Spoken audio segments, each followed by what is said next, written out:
All right, we're going to get the latest now on what's ahead when it comes to the airline disruption here in Europe. We can speak to Brian Flynn now from Eurocontrol, which coordinates air traffic control across Europe. Thanks very much, Mr. Flynn, for speaking to us again here at France 24. We're hearing this morning that some parts of European airspace will be reopened or is about to be reopened. What parts are they, and are we looking, is that a sign of things to come? Can you hear me? Yes. Hi, Mr. Flynn. Don't know if you can hear me. It's Marcus Carlson here in Paris.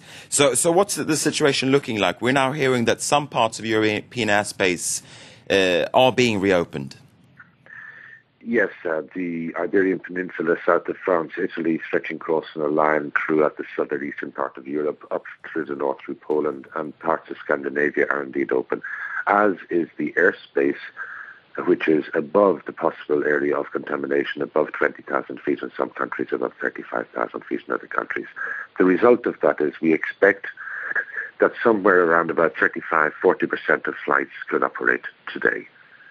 Still, though, of course, Mr. Flynn, main hubs here in Europe, including London, Paris, Frankfurt, Amsterdam, they remain closed. And a lot of airlines, they're now saying that perhaps authorities are being too restrictive, or that authorities should be easing these restrictions since they performed successful test flights over the weekend. What do you say to that? Indeed, there have been a number of flights performed by airlines, performed by research establishments, performed by the military over the weekend, in fact, since the start of this eruption. And those flights have gathered what is inconclusive evidence. There is evidence, certainly, that you've heard from some of the airlines that their flights have returned totally cleaned. On the other hand, we have also evidence that has been reported by other flights that have research flights specially equipped to gather evidence of volcanic dust, which have in fact found clear evidence of it. There are several meetings at very high level going on, starting this morning. They were going on all weekend. They're continuing this morning to try and determine whether there is a safe method of interpreting the observed and forecast information in a more finer way, which would permit to detect areas where there is in fact no risk of contamination, and on that basis that perhaps we could have a more selective opening and closure of parts of the airspace. That we're working on every hour, and as soon as there's any results on that, actions will be taken at the European level, supported by Eurocontrol and the European Commission.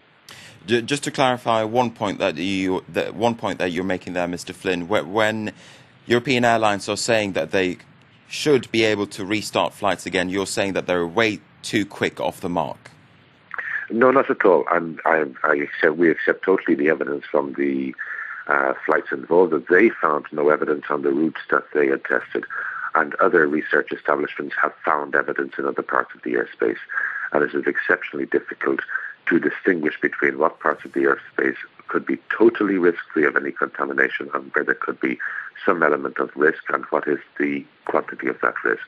But that is something that is being worked on 24 hours a day by all of the specialists and operational experts involved, and our advice has been brought forth to the civil aviation authorities and to the organisations which are able to make the actual decisions to open or close parts of the airspace.